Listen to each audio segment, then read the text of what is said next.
students, how are you all? I'm sure you all are doing perfect and enjoying your studies too. So children, let's begin with our next chapter, which is the story of Akash. आकाश की क्या story है यहाँ पे? आकाश मतलब sky. तो sky के बारे में इस स्टोरी में, इस चैप्टर में क्या कहा गया है ये हम जान लेते हैं. पहले समरी पढ़ लेते हैं. The sky holds many wonderful things. One day Ramu also comes across one of the wonders of the sky. Read the story in the words of Akash or the sky himself and enjoy it. आकाश जो है ना बच्चों, वो अपने अंदर बहुत सारे wonders समेट के बैठा है. जब भी हम आकाश की तरफ देखते हैं, चाहे रेन हो, चाहे धूप हो, बारिश हो, हमें कुछ ना कुछ नया देखने को मिलता है. तो क्या आज नया होने वाला है, ये स्टोरी में जान लेते हैं. Ramabhadra Narayan Murthy was a very big name for a little boy. I remember him as Ramu, which was what everybody called him. He lived in a small village near the foot of a mountain. His home was a mud hut with a thatched roof. He had helped his family build it. Ramu wore a cotton dhoti and a simple jacket. He herded and milked his father's cow and collected firewoods. He was a playful boy who loved to climb trees and play in the expansive green fields. He relished the hot gruel his mother cooked for him on a simmering coal fire. तो यहाँ पे बात हो रही है किसकी? एक छोटे से बॉय की जिसका नाम तो बड़ा था, लेकिन उसका जो उसकी हाइट है वो बहुत छोटी थी. मतलब उसकी हाइट के अकॉर्डिंग उसका नाम काफ़ी बड़ा था, तो उसे सब रामू बुलाते थे. रामू विलेज में रहता था, अपने पापा के कामों में क्या करता था, हेल्प करता था. घर के कामों में अपनी मम्मा की हेल्प करता था. One day Ramu's father sent him on an errand. He was to go to the next village to bring some medicines from the doctor for his sick granny and get back as soon as he could. Remember, Ramu, his father said, you must return home right after the job is done. No dilly-dallying. There is a solar eclipse today and you must not be outside under any circumstances. Go fast.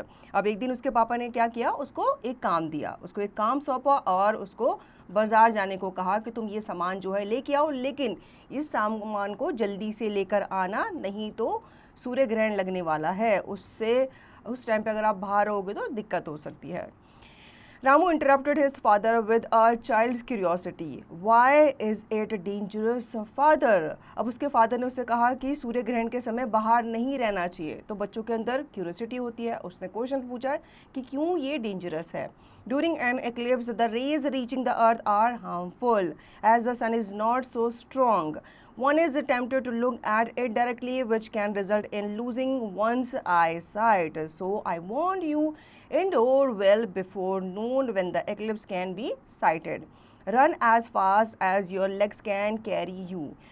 I must finish my work in the field by then too, said Ramu's father, patting him on his shoulder.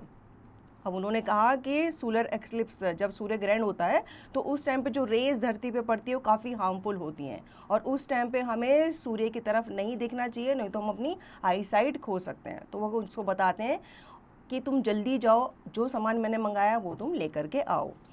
Filled with a sense of urgency, Ramu walked fast to the nearby village and reached there in less than an hour. There he went straight to the Vaidya, an Ayurvedic physician, and described his granny's condition. The visionless old man nodded as if he had not heard it all before. He prepared the special medicine he always made for frail granny's constant and awful toothache. अब वो किसके पास जाता है? वैद्य के पास जाता है भागता हुआ. ठीक है, जैसे उसके पापा ने कहा था कि जल्दी जाओ जल्दी आओ, तो जल्दी पहुंच जाता है और वैद्य को बताता है कि मेरी दादी को ये दिक्कत है, उनके लिए जल्दी से क्या बना दो, दवाई बना दो.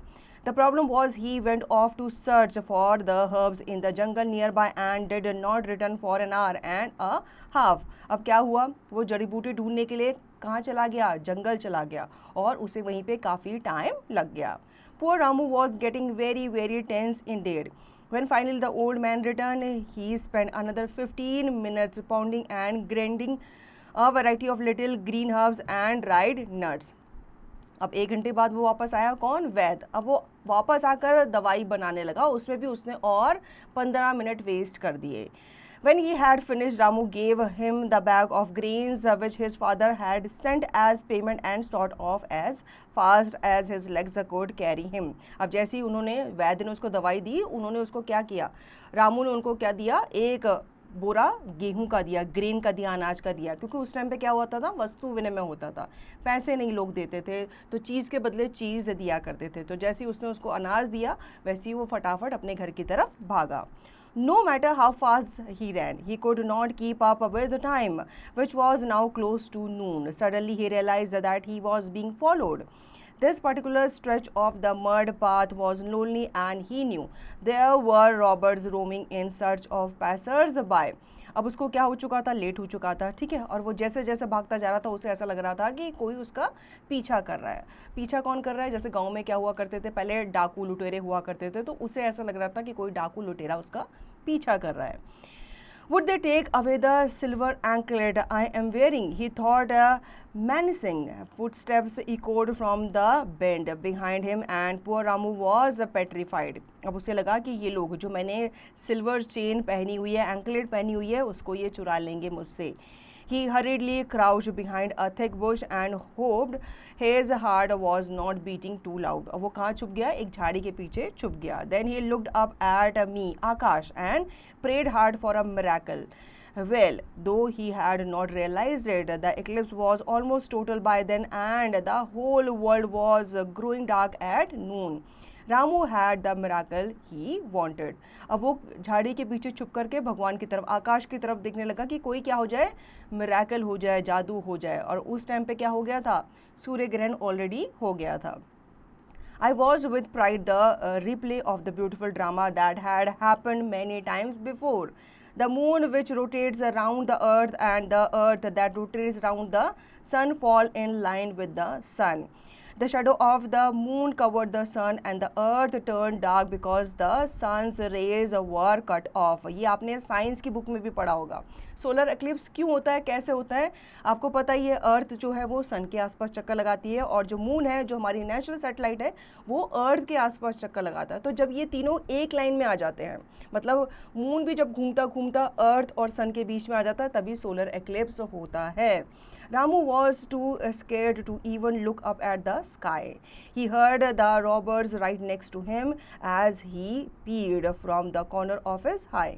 Oh dear, he thought, the sky has become dark. This must be the eclipse. अब रामू जो था, डर के मारे उसने अपनी आंख बंद कर ली थी और कानों से वो सारी आसपास की आवाज़ सुन रहा था।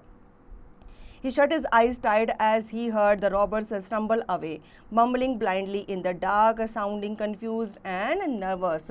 अब उसने अपनी आंखें टाइटली बंद कर दी और सिर्फ वो आवाज़ों को ही क्या कर रहा था, फॉलो कर रहा था जो उसके आसपास उसको सुनाई दे रही थी। Now Ramu's heart beat with joy. The robbers were gone and the eclipse was over as well. Ramu felt amazed. Afterward looked like a slice of the night. It was back to daylight again. How could this be? He wondered. अब सूर्य ग्रहण की वजह से क्या हो गई थी, night हो गई थी, ठीक है, क्योंकि सूर्य पूरी तरीके से छुप गया था। तो उसको लगा कि चलो जब तक ये सोलर एक्लिप्स है मैं झाड़ी के पीछे छुपा रहता हूँ। फिर उसको एक रिलीफ मिला ये सुन के कि वो जो डाकू लुटेरे थे वो वहाँ से जा चुके हैं। With his head full of questions, Ramu raced back home to his worried parents. If only he could have seen the pale moon moving away from the sun, he would have known the eclipse was ending and it would not be seen again for long time. अब उसको जैसी लगा कि सूरज दोबारा से दिखने लगा है, जो अंधेरा था वो हटने लगा है, तो वो कहाँ की तरफ भागा, अपने घर की तरफ भागा।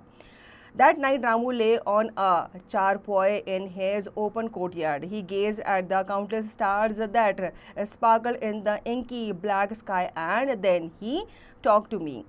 It was a one-sided conversation because I could not reply. Anyhow, this is what he said. I wonder what is up there so far away. So many stars, the moon, the sun and the sky. How would they look from a close distance? Someday I want to go up and find out. अब वो बहुत चैन की नींद सो रहा था अपनी चारपाई में लेटा हुआ, कहाँ, अपने कोर्टयार्ड में, जहाँ से वो ऊपर की तरफ आसमान की तरफ देख रहा था, उससे बातें कर रहा था, उनको थैंक यू बोल रहा था। It is little children like Ramu and their very big dreams that are so special about Mother Earth. Many years later, man actually walked on the moon. Now gadgets with the humans called satellites whiz by me. They have telescopes, camera, computer, and sometimes even human on them. They try very hard to understand everything about me. अब यहाँ पे कौन कह रहा है? यहाँ पे sky कह रहा है कि जो बच्चे हैं वो बड़े होकर क्या करते हैं, एस्ट्रोनॉट्स बनते हैं और जाकर के चांद पर, स्पेस पे जाकर के पूरे आकाश का, स्काई का, स्पेस का क्या करते हैं, भ्रमण करते हैं, स्टडी करते हैं. They know that I am infinite. मैं बहुत अनगिनत हूँ, मतलब मैं बहुत दूर तक फैला हूँ. कौन? जो हमारा यूनिवर्स है. I have no beginning and no end. मेरी ना ही कोई स्टार्टिंग है ना ही मेरा कोई अंत है. I know humans will keep discovering more and more about me. I am waiting and watching for every such discovery that too will make another nice story. अब स्काई कहता है कि मुझे ह्यूमन्स जो है डिस्कवर करते रहेंगे मेरे बारे में और खोज करते रहेंगे और मैं इस चीज़ को लेकर अभी से बहुत खुश हूँ. Word bucket. Expensive means large, wide, relished. Enjoyed. Simmering means slow, low. Awful means very bad or unpleasant. Pounding means grinding. Petrified means extremely frightened. Gazed, stared मतलब किसी चीज़ को देखना, घूरना. Frail means weak, with to move very quickly. अब हमने chapter पढ़ लिया, अब इसके एक्सरसाइज पे आते हैं. Think an answer, tick the correct option. Ramu's father sent him to another village to bring. क्या लेने के लिए भेजा था? मेडिसिन लेने के लिए भेजा था. ठीक है, इसी तरीके से आप बाकी क्वेश्चंस के आंसर देंगे. हम बढ़ते हैं फिल इन द ब्लैंक्स की तरफ. रामू वोर a dash dhoti and a simple dash. उसने क्या पहना हुआ था? कुर्ता पजामा पहना हुआ था. तो आप यहाँ पे लिखेंगे. Now read this sentence and answer the questions that follow. How could this be? He wondered.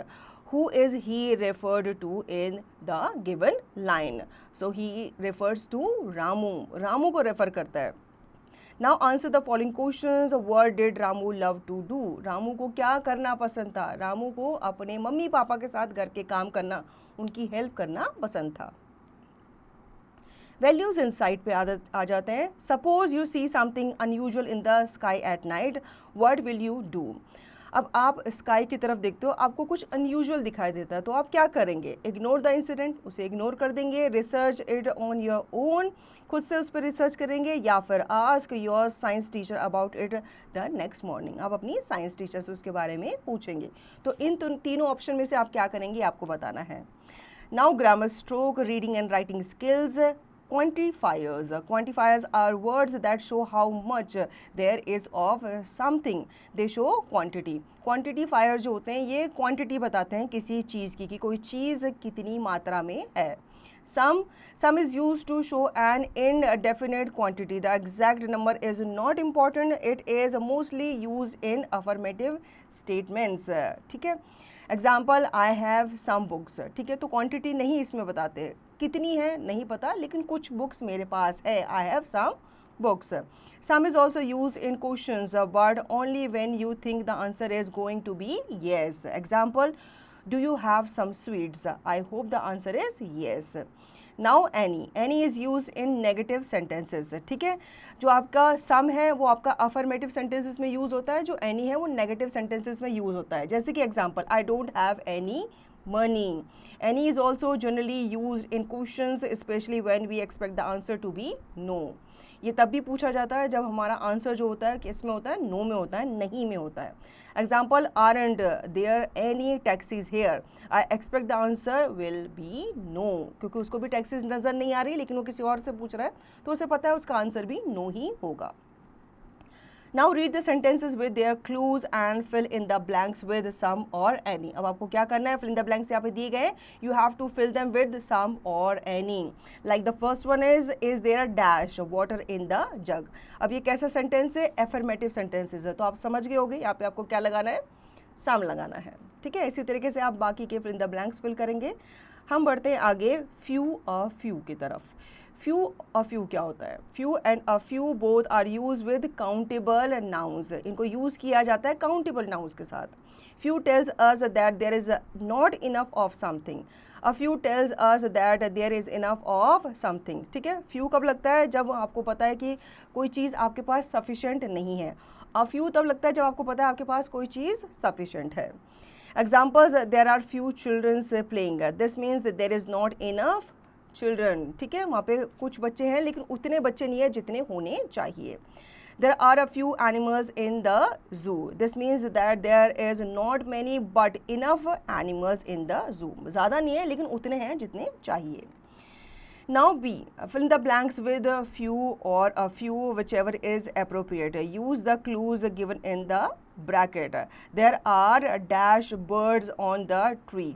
तो not enough तो आप यहाँ पे क्या लिखेंगे, यहाँ पे आप लिखेंगे few. ठीक है. Now word power. Write 2 examples for each of the following. Subject integration. अब आपने चैप्टर पढ़ा है, आपको चैप्टर में से नाउन्स ढूंढने, एडवर्ब ढूंढने, एडजेक्टिव ढूंढने, प्रपोजिशन, वर्ब ढूंढने. नाउन आपको पता है नेमिंग वर्ड्स होते हैं, तो आप चैप्टर में से नेम किसी भी पर्सन का यहाँ पे लिख सकते हैं. जैसे आप रामू लिख सकते हैं, ठीक है, फादर लिख सकते हैं, इस तरीके से. फिर in the crossword with the antonyms of the words given below. Antonyms आपको पता ही है ऑपोजिट होते हैं, तो आपको यहाँ पे जो वर्ड ग्रिड दिया गया है, क्रॉसवर्ड दिया गया है, यहाँ पे हिंट पढ़कर आप उनके एंटोनिम्स लिखेंगे. सेम वर्ड आपको नहीं लिखना. जैसे पहला है अक्रॉस, टेम. ठीक है, तो फर्स्ट यहाँ पे आपको दिया है टेम का ऑपोजिट होता है वाइल्ड, तो आप यहाँ पे वाइल्ड लिखेंगे. इसी तरीके से आप सारे वर्ड्स का ऑपोजिट एंटोनिम लिखकर इसे कंप्लीट करेंगे. Now creative junction, right 5 examples of each. Observation, आपको क्या करनी है, यहाँ पे ऑब्जर्व करना है और 5 नेचुरल थिंग्स के बारे में लिखना है और 5 मैन मेड थिंग्स के नाम आपको लिखना है. नेचुरल थिंग्स कौन कौन सी होती हैं, बर्ड्स हैं, एनिमल्स हैं, ह्यूमन बींग्स हैं, प्लांट्स हैं. और मैन मेड थिंग्स बिल्डिंग लिख सकते हो, बहुत सारी चीज़ें हैं, कार है, टेबल है, फर्नीचर है, ये सब क्या है, मैन मेड थिंग्स हैं. So children, I hope you understood the chapter very well. Now you will revise the chapter and practice the given exercise to understand the chapter thoroughly.